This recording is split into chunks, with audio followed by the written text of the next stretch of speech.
Jai Swaminarayan. Sri Swaminarayan Institute of Technology have a good initiative for online learning. It is the first video lecture of Data Communication Networking subject for a 7th semester EC student.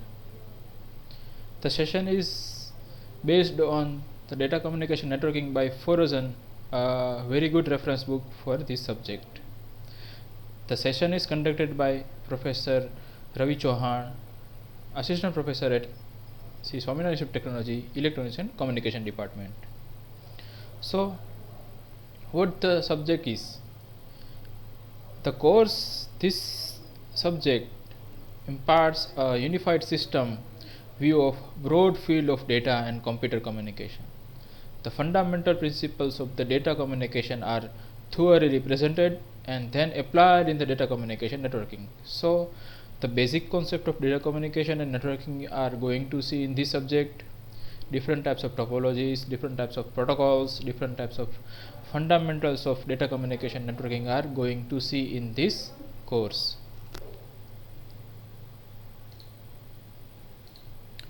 So, first of all, let me introduce about data communication and networking. The data communication networking are the changing the way we do business and the way we live. Business decisions have to be made ever more quickly, and decision makers require immediate access to accurate information. Why wait a week for a report from America to India arrive by mail when it occurs appear almost instantaneously through the computer networks? Business today rely on computer networks and internet networks. But before we ask to how quickly we can get hooked up, we need to know how networks operate, what types of topologies or technologies are available, and which design best fills with the set of needs.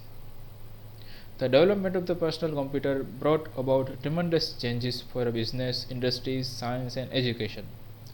A similar revolution is occurring in the data communication and networking. Technological advances are making it possible for communication links to carry more and faster signals. As a result, services are evolving to allow use of this expanded capacity. For example, established telephone services such as conference calling, call waiting, voicemail, and caller ID have been extended. Research in the data communication networking has resulted in the new technologies. One goal is to be able to exchange the data in the text, audio, video from all points in the world. We want to access the internet to download and upload the information quickly and accurately at any time. In this chapter, we are going to see the data communication, networks, internet, protocol, and standards in a brief. First, we give the brief definition of data communication. Then we define the network as a highway on which the data can travel. The internet is discussed as a good example of network of networks. And finally, we discuss the different types of protocols, difference between protocols and standards, and the organization that set these standards. So, starting with basic definition of data communication.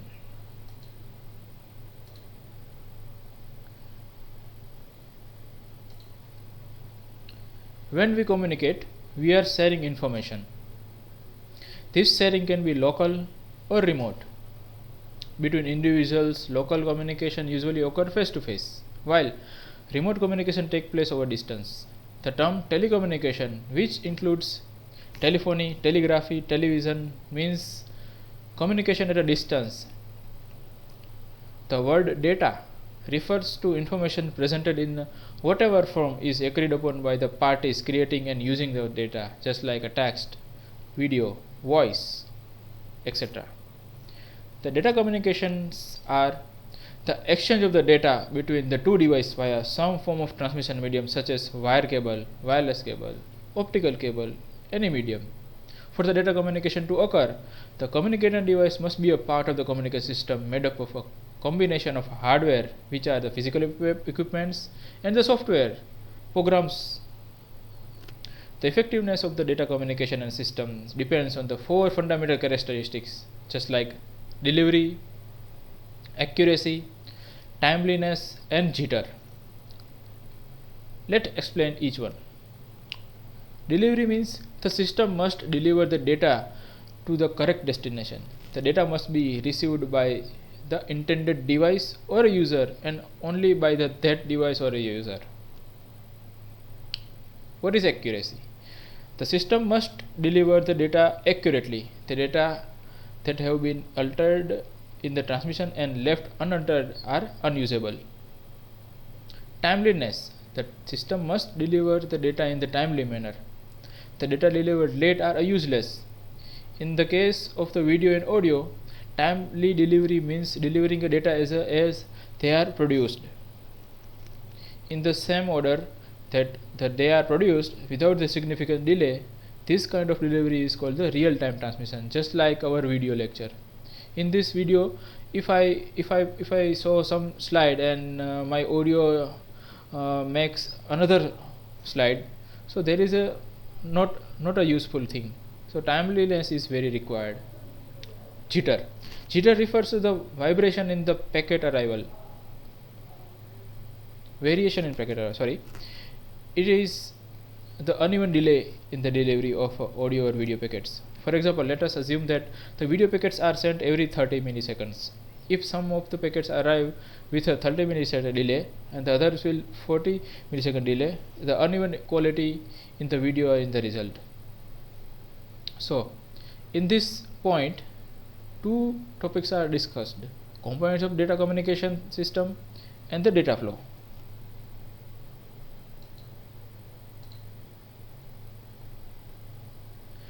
The data communication system has a 5 components as you see in the figure. Over here, the sender is there, medium is there, receiver, protocol, and message. So total 5 components are there. Let me define each one, starting with message. The message is the information or data to be communicated. Popular form of information include text, number, pictures, video, or audio. Now, what is the sender? The sender is the device that sends the data message. It can be computer, workstation, telephone handset, video camera, and etc. etc. Then, what is the receiver? The receiver is the device that receives the message. It can be computer, workstation, telephone, handset, television, so on. Fourth is medium, or we can say that the transmission medium. The transmission medium is the physical path by which the message travels from sender to the receiver. Some examples of the transmission media like twisted pair cable, coaxial cable, fiber optic cable, radio waves, just like a wireless communication. Now the final and most important parameter is protocol. A protocol is a set of the rules that governs the data communications. It represents the agreement between the communicating devices. Without a protocol, two devices may be connected but not communicating. Just as a person speaking French and cannot understand the person who speaks only Japanese.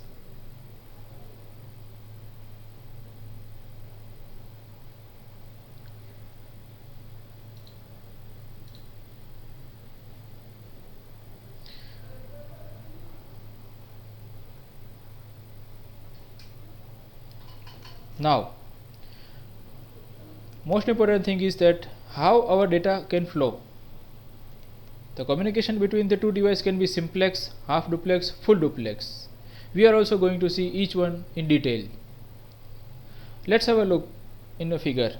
In the first figure shows the simplex communication.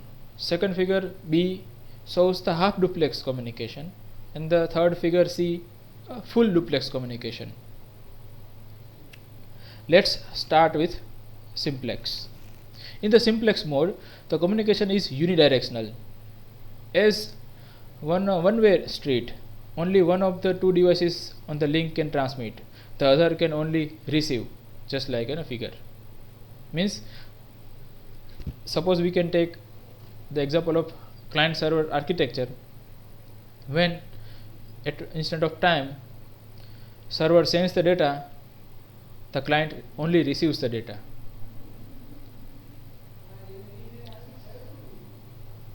The keyboard and the traditional monitors are example of the simplex devices. The keyboards can only introduce input, the monitor can only accept the output. The simplex mode can use the entire capacity of the channel to send the data in the one direction. Second, half duplex.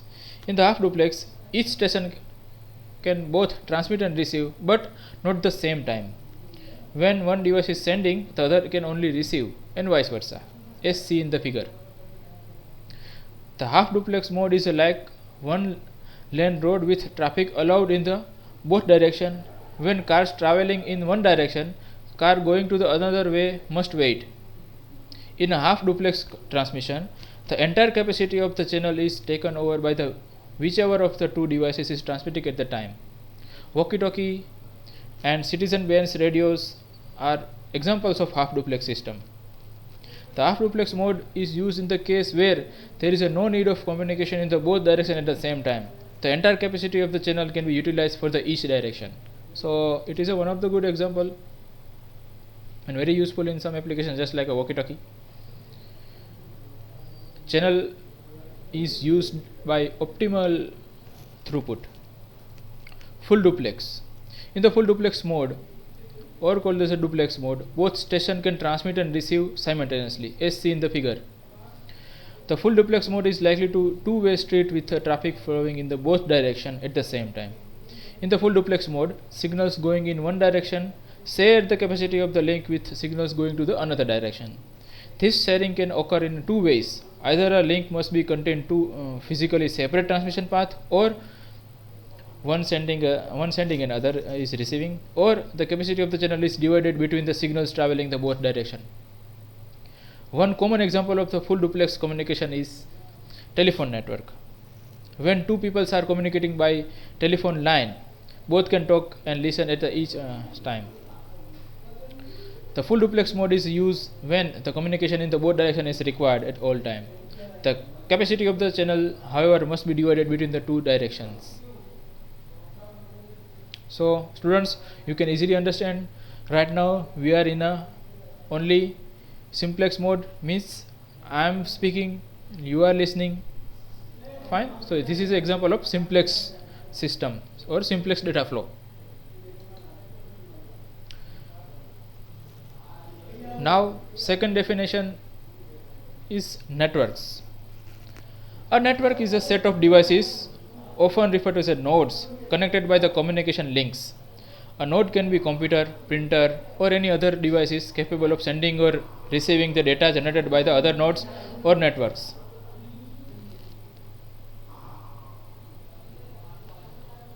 Most network distributed processing which task is divided among multiple computers.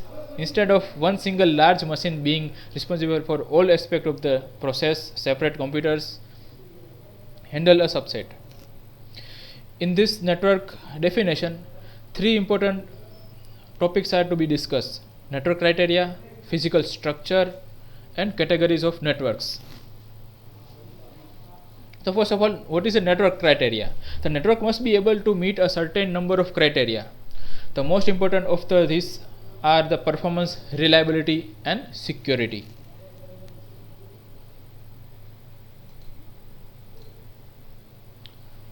Let me introduce each one briefly. Performance. Performance can be measured in many ways, including transition time and response time. Transit time is amount of a time required for a message to travel from one device to the another. Response time is the elapsed time between an inquiry and the response. The performance of the network depends on the number of factors, including the number of users, the type of the transmission medium, the capabilities of the connected hardware, and the efficiency of the software. Performance is often evaluated by the two networking metrics, throughput and delay. We often need more about the throughput and the less delay. However, the two criteria are often contradictory. If we try to send more data to the network, we may increase the throughput, but we increase the delay because of the traffic congestion in the network. Second is, what is reliability? In addition to the accuracy of delivery, the network reliability is measured by the frequency of failure. The time it takes to the link to receiver from the failure and the network's robustness is the catastrophe. Third is security. The network security issues include protecting the data from unauthorized access, protecting the data from damage and development, and implementing policies and procedures for the recovery from the breaches and the data losses. So, in this scenario, three important: performance, reliability, and security are discussed.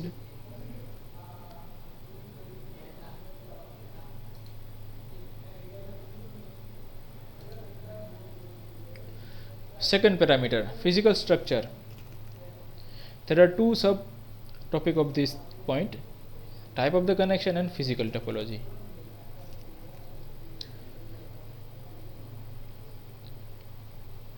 Now, what is a type of connection? A network is two or more devices connected through the links. A link is communication pathway that transfer the data from one device to the another device. For virtualization or visualization purpose, it is simplest to imagine any link as a line drawn between 2 points. For communication to occur, two devices must be connected in some way to the same link at the same time. There are two possible types of the connection: point-to-point connection, in which the single transmitter and receiver are there, and multi-point, just like a multiple recipients of a single transmission. So, what is a point-to-point transmission? The point-to-point connection provides a dedicated link between the two devices. The entire capacity of the link is reserved for the transmission between those two devices. Most point-to-point connections use the actual length of wire or a cable to connect the two ends, but other options such as a microwave or satellite links are also possible. When you change the television channels by infrared remote control, you are establishing a point-to-point connection between your remote control and the television control system. Now, what is multi-point? The multi-point or multi-drop connection is one in which more than two specific devices share a single link. In the multi-point environment, the capacity of the channel is shared, either spatially or temporally. If several devices can use the link simultaneously, it is spatially shared connection. If user must take turns, it is a time shared connection. So it is a type of connection. Now, physical topology. The term physical topology refers to the way in which the network is laid out physically, means how our nodes are connected in a structure.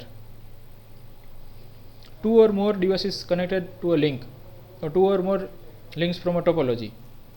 The topology of a network is a geometric representation of the relationship of all the links and the linking devices, usually nodes, to one another. There are four basic topologies possible: mesh, star, bus, and ring.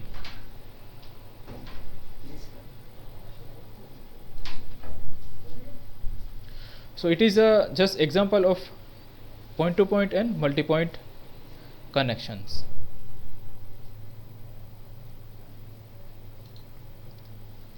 This diagram shows the topologies: mesh, star, bus, and ring. So let's start with mesh. In a mesh technology, every device has a dedicated point-to-point link to every other devices. The term dedicated means that the link carries traffic only between the two device connections.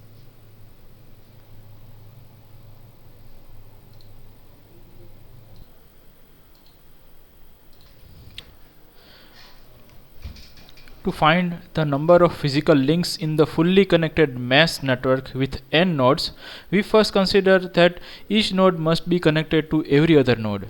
Node 1 must be connected to n-1 nodes, node 2 must be connected to n-1 nodes, and finally node n must be connected to the n-1 nodes. We need n into n-1 physical links. However, if each physical link allows communication in the both direction duplex mode, we can divide the number of links by 2. In other words, we can say that in a mesh topology we need n into n minus 1 divided by 2 duplex mode links. To accommodate that many links, every device on the network must have n minus 1 input output ports, as we can see in this figure, to be connected to the other n minus 1 stations. So figure shows a fully connected mesh topology over here. 5 devices are there. We can say that it is a station, or we can also say that it is a node.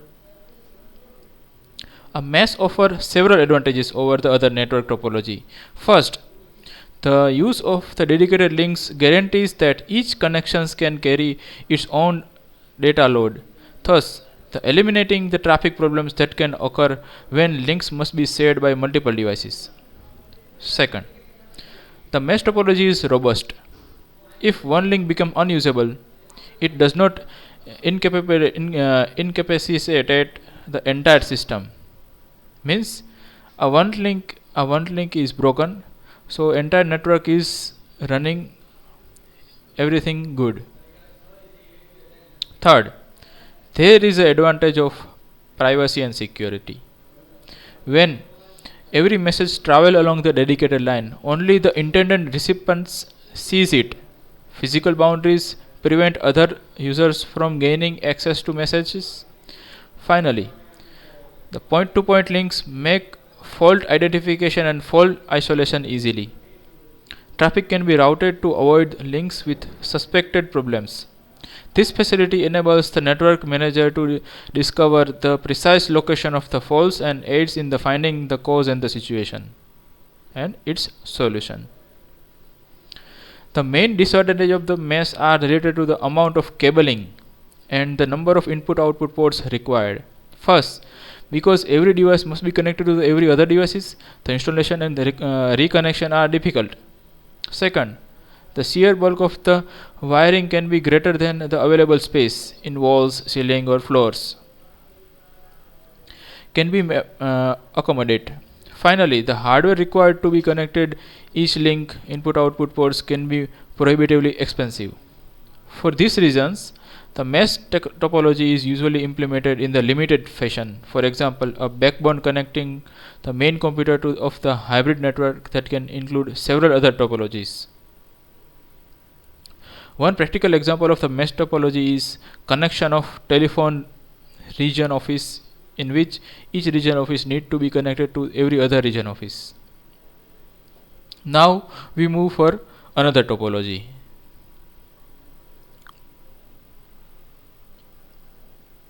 A star topology. Figure shows a star topology, a basic structure of the star topology. In the star topology, each device has a dedicated point-to-point link only to the central controller, usually called as a hub. The devices are not directly linked to one another. Unlike a mesh technology or topology, the star topology does not allow direct traffic between the devices. The controller acts as an exchange. If one device wants to send data to the another, it sends to the data to the controller, which then relays the data to the another connected devices. We can see in this figure.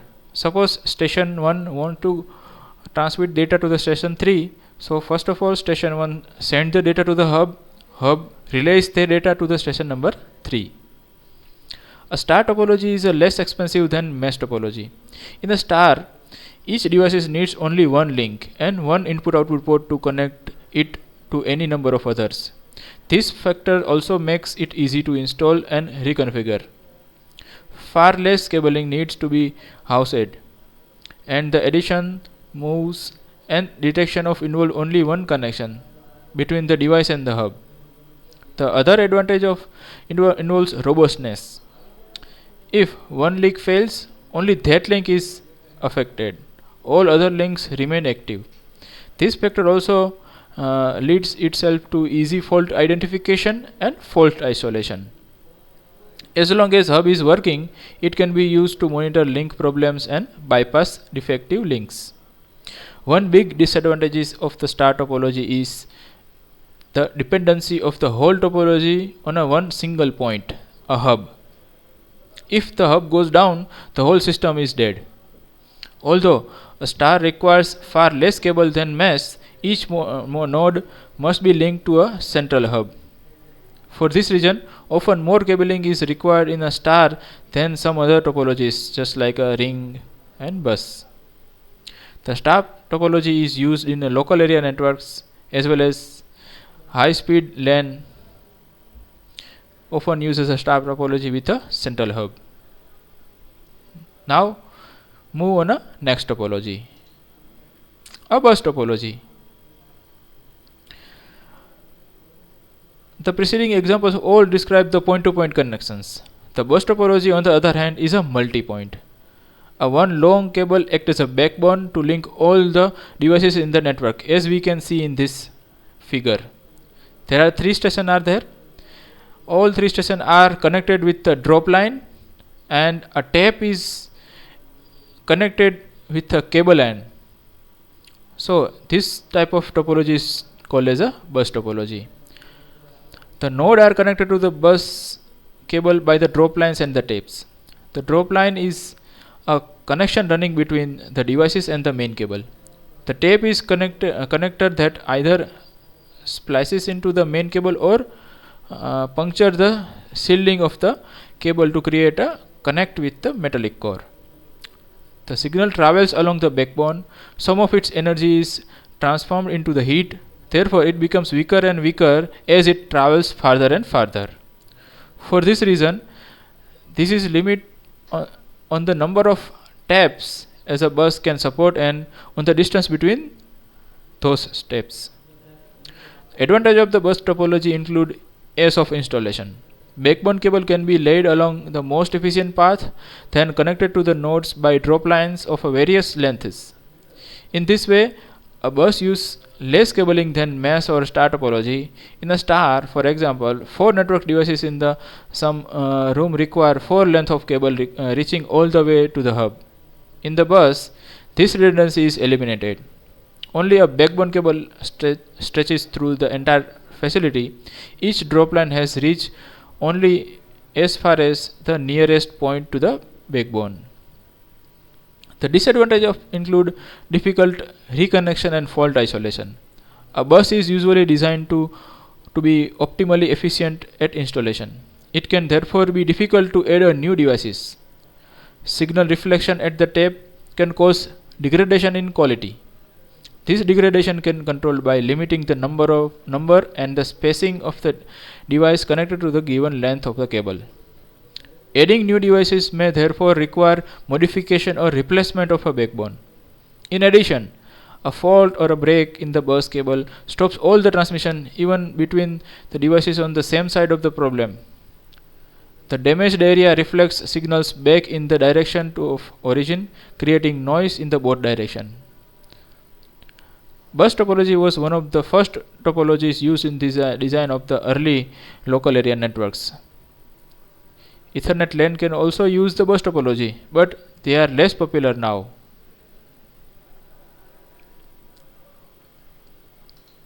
Next is ring topology. In the ring topology, each device has a dedicated point-to-point connection with only 2 devices on the either side of it.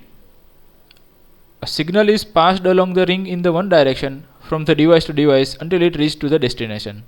Each device in the ring incorporates a repeater. When a device receives a signal intended for the another devices, it regenerates the bits and passes them along. As we can see in this ring topology, 6 stations are connected with a line in which a repeater is connected with each station. A ring is relatively easy to install and reconfigure. Each device is linked to only its immediate neighbors, either physically or logically. To add or delete the device requires changing only 2 connections. The only connections are media and traffic consideration, maximum ring length, and the number of devices. In addition, fault isolation is simplified. Generally, in the ring, a signal is circulating all the times. If one device does not receive the signal within a specific period, it can issue an alarm. The alarm alerts the network operator to problem and its location. However, unidirectional traffic can be a disadvantage. In a simple ring, a break in a ring, such as a disabled station, can disable the entire network. This weakness can be solved by using the dual ring or a switch capable of closing of the break. Ring topology was prevalent when IBM introduced its local area network token ring. Today, the need of the high-speed LAN has made this topology less popular. Last, a hybrid topology, a star backbone with a 3 bus networks. A network can be hybrid. For example, we can have a main star topology with each branch connecting the several stations in a bus topology as shown in a figure. Means over here 3 bus topology are connected with a hub which is a star topology. So we can say that it is a hybrid topology. So up to this we have completed the different types of topology.